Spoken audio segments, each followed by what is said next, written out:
सबसे पहले मैं अपने उन दर्शकों के प्रति आभार जताना चाहूँगा जिन्होंने मेरी पिछली खबर को वायरल किया है, काफ़ी शेयर किया है और अगले भाजपा अध्यक्ष के चयन को लेकर जो रस्साकसी चल रही है उस पर जो मेरी खबर आई है उस खबर को काफ़ी पसंद किया गया है।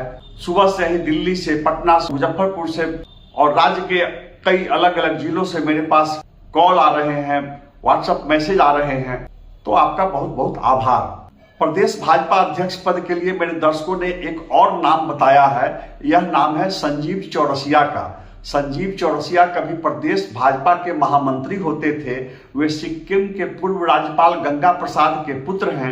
वर्तमान में संजीव चौरसिया दीघा विधानसभा क्षेत्र से भाजपा विधायक हैं। तो मैंने जिन नेताओं के बारे में संभावना जताई है उसमें आप एक नाम और जोड़ लें, प्रदेश अध्यक्ष पद के रेस में संजीव चौरसिया भी शामिल हैं। जो दर्शक पहली बार जुड़ रहे हैं वे जानना चाहते हैं कि प्रदेश भाजपा अध्यक्ष पद के रेस में कौन कौन नेता शामिल है, किनके किनके नामों पर विचार किया जा रहा है, प्रदेश अध्यक्ष के चयन का आधार क्या होगा, तो आप मेरा पिछला वीडियो देख लें। मेरे पिछले वीडियो का लिंक इस वीडियो के डिस्क्रिप्शन में है, आप खोलकर देख सकते हैं। आपने हिंदी फिल्म का एक गाना सुना होगा, कहीं दीप जले कहीं दिल। बिहार में नीतीश कुमार के नेतृत्व में एक बार फिर से सरकार का गठन हो गया है, मंत्रिपरिषद का शपथ ग्रहण हो गया है और एनडीए की सरकार बनने से जश्न का माहौल है। एक ओर भाजपा में जश्न का माहौल है तो दूसरी ओर बिहार भाजपा के 2 दर्जन से अधिक दिग्गज नेताओं के घर में मातमी माहौल है। नमस्कार, मैं हूं विवेश त्रिवेदी और आप देखना शुरू कर चुके हैं जनता चौक लाइव। आगे बढ़ने से पहले आपसे आग्रह है कि मेरे चैनल को लाइक करें, सब्सक्राइब करें और इसे अधिक से अधिक वायरल करें, अधिक से अधिक शेयर करें, ताकि मेरी खबरें ऐसे लोगों तक पहुंच पाए जो अब तक मेरी खबर नहीं देख पा रहे हैं। तो मैंने आपको बताया कि 2 दर्जन से अधिक भाजपा नेताओं के सियासी अरमानों पर पानी फिर गया है। ये वही भाजपा नेता हैं जो लोकसभा चुनाव 2024 में बिहार के किसी न किसी संसदीय क्षेत्र से चुनाव लड़ने की तैयारी कर रहे थे, सपने देख रहे थे। नीतीश कुमार की पार्टी जेडीयू के एक बार फिर से एनडीए में शामिल होने से सीटों की भारी किल्लत हो गई है। ऐसे में मौजूदा भाजपा सांसदों को छोड़कर किसी नए प्रत्याशी को कहीं से टिकट मिलने की उम्मीद नहीं दिखाई दे रही है। कयास लगाया जा रहा है कि खराब प्रदर्शन के आधार पर आधा दर्जन भाजपा सांसदों के टिकट काटे जा सकते हैं, तो उनकी जगह पर कुछ नए चेहरों को, कुछ नए भाजपा नेताओं को टिकट मिल सकता है।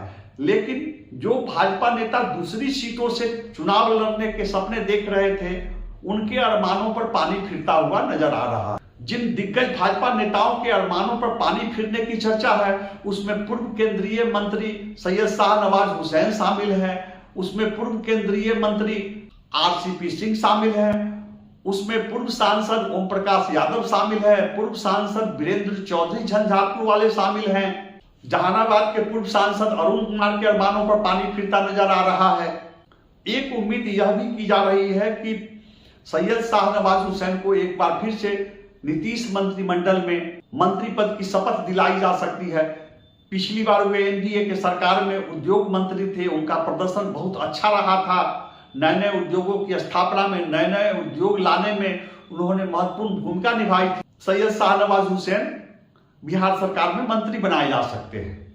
सर्वाधिक निराशा ऐसे नेताओं में है जो जनता दल सांसदों के खिलाफ उनके क्षेत्र में भाजपा टिकट पर चुनाव लड़ने का सपना देख रहे थे, चुनाव की तैयारी शुरू कर चुके थे। उन्हें उम्मीद थी कि एनडीए महागठबंधन में है तो उनकी सीटों पर इस बार भाजपा के नेताओं को चुनाव लड़ने का मौका मिलेगा।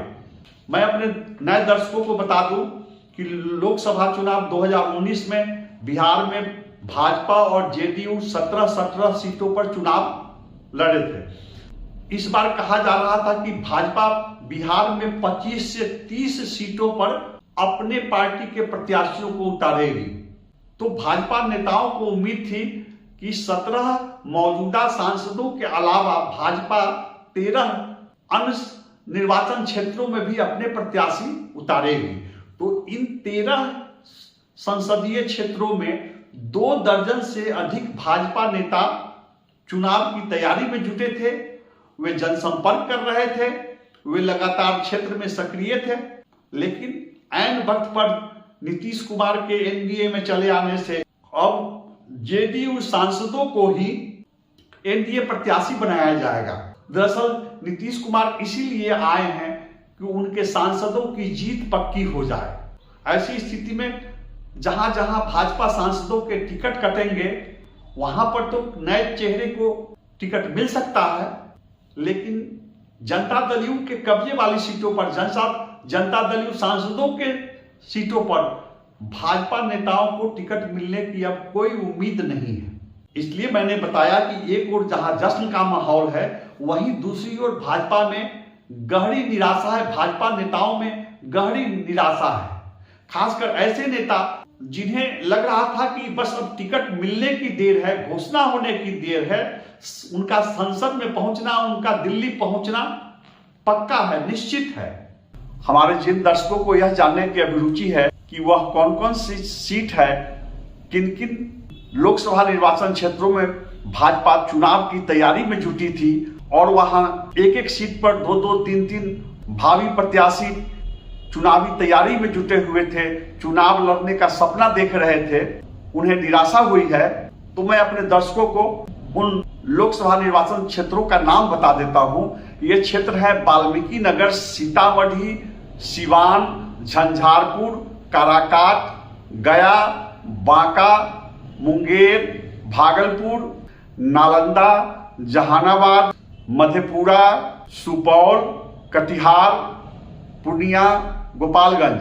तो आप सोच सकते हैं कि इन 16 संसदीय क्षेत्रों में भाजपा प्रत्याशी चुनाव लड़ने की तैयारी में जुटे थे। इसमें जहानाबाद भी है, काराकाट भी है। जहानाबाद से लोजपा प्रत्याशी अरुण कुमार चुनाव लड़ना चाहते थे, काराकाट से खुद उपेंद्र कुशवाहा के चुनाव लड़ने की बात थी। तो इन 16 सीटों पर भाजपा के ऐसे नेता निराश हैं जो चुनाव लड़ने के मंसूबे बना चुके थे। आपको बताऊं कि वाल्मीकि नगर से भी वर्तमान में सुनील कुमार जेडीयू के सांसद हैं। वहां से पूर्व सांसद सतीश चंद्र दुबे चुनाव लड़ना चाहते थे। वे एक बार वहां से चुनाव जीत भी चुके हैं भाजपा टिकट पर। हाल में जब गृह मंत्री अमित शाह की वाल्मीकि नगर में सभा हुई तो उन्होंने मंच पर सतीश चंद्र दुबे को काफी महत्व दिया। तो सतीश चंद्र दुबे वाल्मीकि नगर से चुनाव की तैयारी में लगे थे।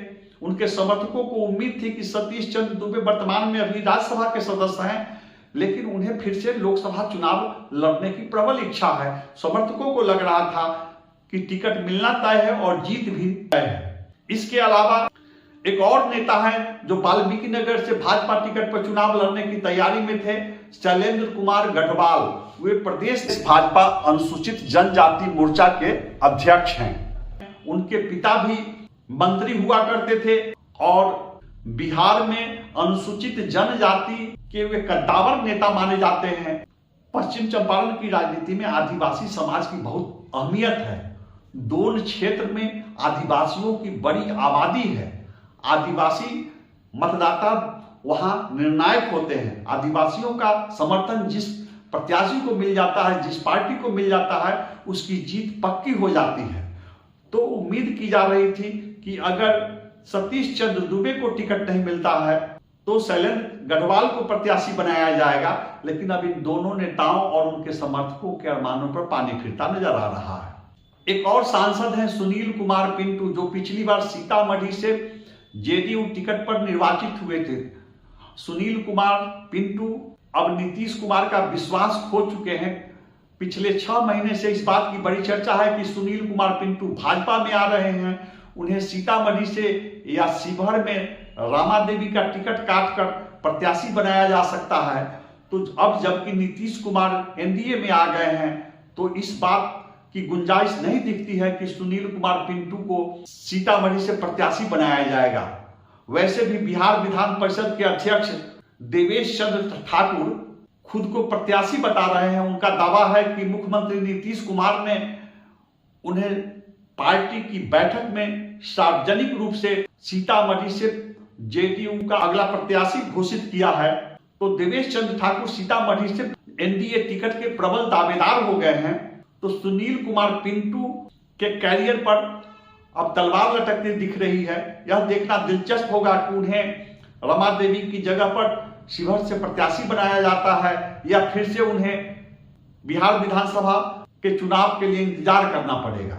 सिवान से पूर्व सांसद ओम प्रकाश यादव और मंगल पांडे भाजपा टिकट के प्रबल दावेदार थे। अब वहां वर्तमान जेडीयू सांसद कविता देवी को ही टिकट मिलने की प्रबल संभावना है। ओम प्रकाश यादव 2 बार सिवान से सांसद निर्वाचित हो चुके हैं। एक बार वे निर्दलीय निर्वाचित हुए थे, दूसरी बार भाजपा टिकट पर जीत कर आए थे। ओम प्रकाश यादव को उम्मीद थी कि उन्हें भाजपा टिकट मिलेगा। मंगल पांडे के भी नाम की चर्चा थी सिवान से प्रत्याशी के रूप में। तो चूंकि कविता देवी वहां से जेडीयू की सिटिंग सांसद हैं, तो उनका टिकट नहीं काटा जा सकता है। मंगल पांडे के करीबियों, उनके शुभचिंतकों का दावा है कि मंगल पांडे लोकसभा चुनाव नहीं लड़ना चाहते थे। मंगल पांडे तो राज्यसभा में अपनी व्यवस्था कर चुके हैं। समर्थकों की माने तो जिन 2 सीटों पर भाजपा के राज्यसभा सदस्य चयनित होने हैं, उनमें से 1 सीट पर मंगल पांडे अपनी व्यवस्था कर चुके हैं। आपको पता है कि मंगल पांडे कभी भी विधानसभा का चुनाव, लोकसभा का चुनाव नहीं लड़ना चाहते हैं।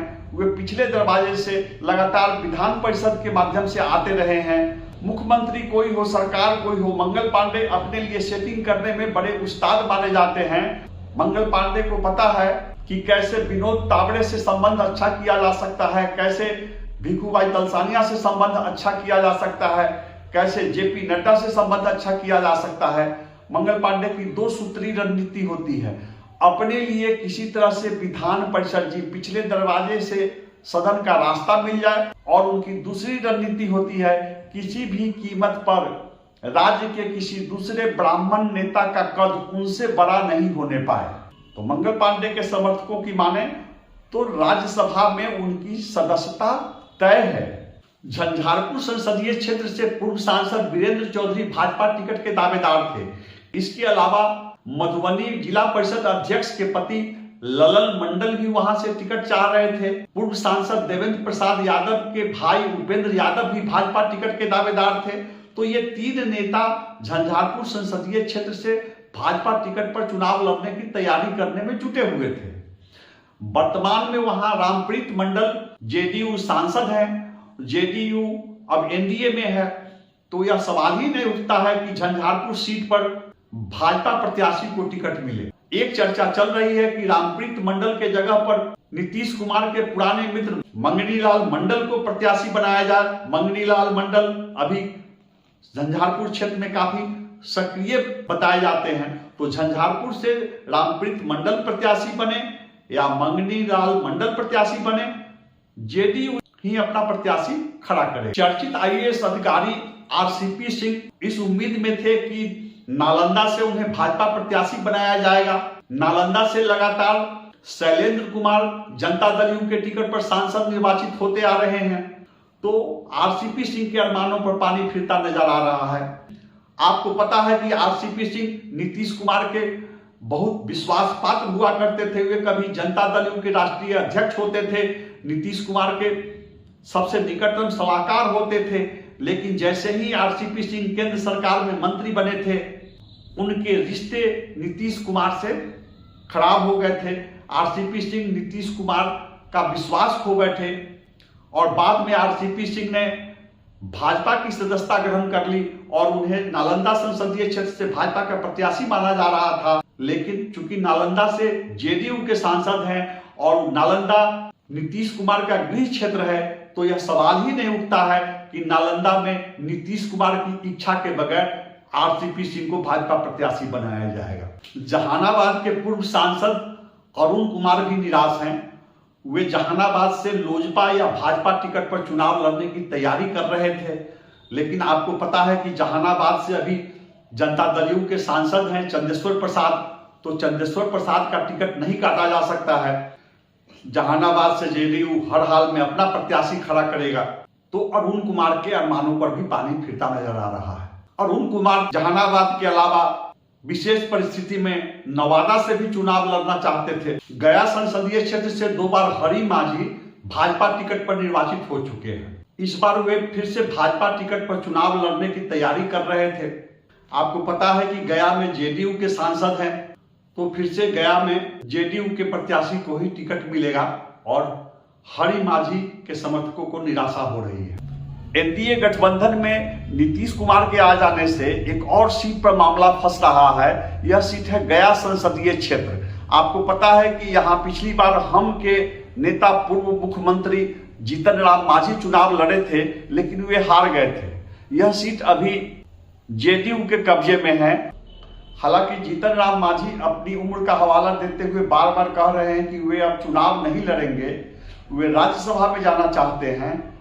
लेकिन एनडीए के सीटों के बंटवारे में जीतन राम मांझी अपने बेटे के लिए गया की सीट चाहेंगे। मेरी समझ से गया की सीट के लिए भाजपा और जनता दल यू एक सीटों की अदला बदली कर लेगी और जीतन राम मांझी के बेटे के लिए या उनकी पार्टी के लिए एक सीट की व्यवस्था में कोई बड़ी मुश्किल नहीं आनी चाहिए।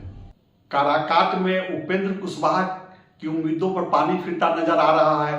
काराकाट में पिछली बार जनता दल यू से महाबली सिंह निर्वाचित हुए थे। वे काराकाट के सिटिंग सांसद हैं, मौजूदा सांसद हैं। तो भाजपा वहां पर उपेंद्र कुशवाहा को टिकट नहीं दे पाएगी। भाजपा काराकाट में जेडीयू के मौजूदा सांसद महाबली सिंह का टिकट काटकर अपने पार्टी से या उपेंद्र कुशवाहा की पार्टी से प्रत्याशी खड़ा नहीं कर पाएगी। तो पूर्व केंद्रीय मंत्री उपेंद्र कुशवाहा का सियासी कैरियर भी दांव पर है और आशंका यह भी है कि उपेंद्र कुशवाहा एक बार फिर से इंडिया गठबंधन का रुख कर सकते हैं, वे राजद में जा सकते हैं। हालांकि पिछली बार जब उपेंद्र कुशवाहा महागठबंधन से चुनाव लड़े थे, दो जगहों से चुनाव लड़े थे, उनकी करारी हार हुई थी। 2014 के चुनाव में उपेंद्र कुशवाहा एनडीए में थे। मधेपुरा से विजय कुशवाहा सहित 3 बड़े नेता भाजपा टिकट पर चुनाव लड़ने की तैयारी में जुटे थे, लेकिन यह सीट जेडीयू के खाते में है। भागलपुर से पूर्व केंद्रीय मंत्री सैयद शाहनवाज हुसैन चुनाव लड़ना चाहते थे। कहा यह भी जा रहा है कि सुशील कुमार मोदी भी भागलपुर से चुनाव लड़ना चाहते थे। वे पहले भी भागलपुर से चुनाव जीत चुके हैं, लेकिन भागलपुर में जेडीयू के अजय कुमार मंडल सांसद हैं, तो भागलपुर सीट जेडीयू के हिस्से में है, तो भाजपा के किसी प्रत्याशी को टिकट मिलने का सवाल ही नहीं उठता है। बांका में पूर्व सांसद पुतुल कुमारी की तैयारी अब धरी रह जाएगी। पुतुल कुमारी वहां से सांसद रह चुकी हैं। उनके पति दिग्विजय सिंह भी कई बार बांका से निर्वाचित हो चुके हैं। पुतुल कुमारी को उम्मीद थी और कहा जा रहा था कि इस बार उनका टिकट मिलना तय है, लेकिन बांका से जेडीयू के गिरधारी यादव सांसद हैं, तो सिटिंग सांसद का टिकट काटकर, जेडीयू के सांसद का टिकट काटकर पुतुल कुमारी को टिकट देना संभव नहीं दिख रहा है। अब सूरजभान सिंह के परिवार को भी लौटकर फिर नवादा ही जाना पड़ेगा। सूरजभान सिंह खुद कभी बलिया से सांसद निर्वाचित हुए थे। उनकी पत्नी मुंगेर संसदीय क्षेत्र से निर्वाचित हो चुकी हैं और वर्तमान में उनके भाई चंदन सिंह नवादा से सांसद हैं। चंदन सिंह लोजपा में पशुपति पारस खेमे से आते हैं और सूरजभान सिंह की नजर नवादा के साथ साथ मुंगेर संसदीय क्षेत्र पर भी है।